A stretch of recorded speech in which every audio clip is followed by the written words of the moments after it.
the group, apologizing for his delay. He thanks Ye Xiao and the others for defending the city, but immediately requests help with a final, urgent matter. Fang Wei explains that his cousin, Lin Yi, attempted to subdue the metal attribute throne alone to protect the city. Although he injected her with protective spiritual energy upon arriving, he senses her condition is rapidly deteriorating.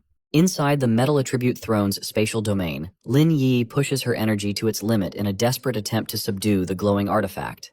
The sentient throne mocks her efforts, calling her a foolish human and refusing to submit to weak trash. Demanding a stronger master, the throne violently orders her to get lost and unleashes a massive blast of blue energy. Lin Yi hastily crosses her arms to block the strike. The heavy impact sends her flying backward, coughing up blood. Sweating and severely injured, she glares fiercely at the throne, refusing to let it look down on her. The artifact loses its patience, declaring she will die at its feet, leaving her corpse groveling in its domain forever. Before the throne can finish her off, a warm, golden energy envelops Lin Yi. The protective aura catches her mid-air, shielding her from the artifact's deadly pressure. Lin Yi's face lights up with relief as she recognizes the familiar power, realizing her cousin has returned. Sensing Fang Yi's incredibly pure and overwhelming spiritual energy, the awestruck artifact instantly changes its tune, declaring this newcomer the true candidate to be its king. The sentient metal throne laughs triumphantly, declaring it has finally found a candidate worthy of its power, while Lin Yi floats before it inside the protective golden sphere. Eager to see what she is truly capable of, the ancient artifact announces its intention to test her personally. The throne's descent sends a massive shockwave crashing through Taishi City. A giant dome of blue energy expands from the back mountain, shaking the streets and making panicked citizens scream about an earthquake. Knowing the danger, Jiaolan quickly channels her power to project a defensive barrier. She realizes the metal throne's energy is wildly violent and knows that if they fail to contain it, the resulting disaster will tear the entire city apart. She rallies the other defenders, including Gu Yuru, Song Yiming, and Wang Lan. Together, they push their limits to hold the shield steady, with Jiaolan urging everyone to give it their all to minimize the damage. At the edge of the throne's expanding barrier, Elder Wu and President Ye Xiao watch the swirling energy with growing concern. Seeing how destructive the artifact is, they worry that Lin Yi's attempt to claim it is ending in failure. Ye Xiao turns to Fang Yi and warns him that if these violent energy spikes continue, it will spell doom for both his cousin and the city. Fang Yi watches Lin Yi floating in the distance, frowning in confusion. He knows that taming the throne is up to her, but the metal core he gave her shouldn't be causing such a violent reaction, especially since her actual condition seems fine. Without warning, an amused voice echoes from the dark red energy swirling inside Fang Yi's shadow. The ancient god-demon armor speaks up, revealing that the throne isn't testing Yi at all. It is trying to get Fang Yi's attention because it has chosen him as its true master. Startled by this news, Fang Yi realizes that the throne's desires are ruining his plan for Yi to claim it.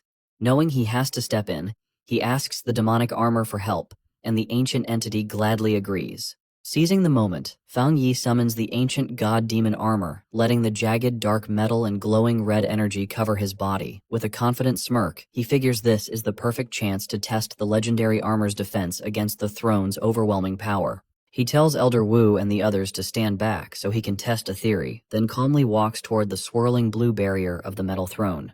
Before stepping into the raging energy, he warns his friends to stay put and not rush in to help if anything unexpected happens. Outside, President Ye Xiao watches in pure shock as the metal throne's violent energy instantly calms down the moment Fang Yi walks in, proving that the artifact really does view him as its chosen master. Landing safely inside the artifact's inner space, Fang Yi looks around the core of the metal throne, a little surprised that a physical person can actually enter this kind of domain. He quickly spots Lin Yi struggling hard to fight off the throne's heavy pressure. Fang Yi jumps in without wasting a second, letting his armor easily block the rapid attacks directed at her. He calls out to the sentient throne, and the artifact eagerly replies that it has been waiting for a chat. Floating in the chaotic space, a shocked Lin Yi calls out to her cousin, asking how he even managed to get inside the barrier. The throne ignores her completely and focuses on Fang Yi, amazed by his dense spiritual energy and ancient noble aura.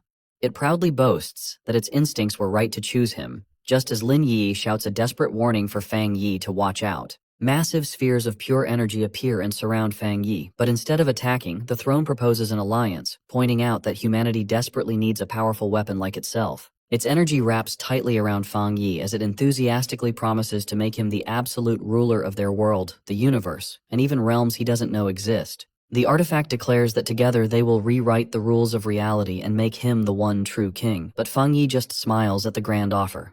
Without a second thought, Fang Yi flatly refuses and effortlessly shatters the energy holding him, leaving the sentient artifact completely stunned. He tells the throne he has zero interest in claiming it and points out a major flaw in its big promises. He notes that since there are already several other thrones on Earth, it can't really prove it is the strongest.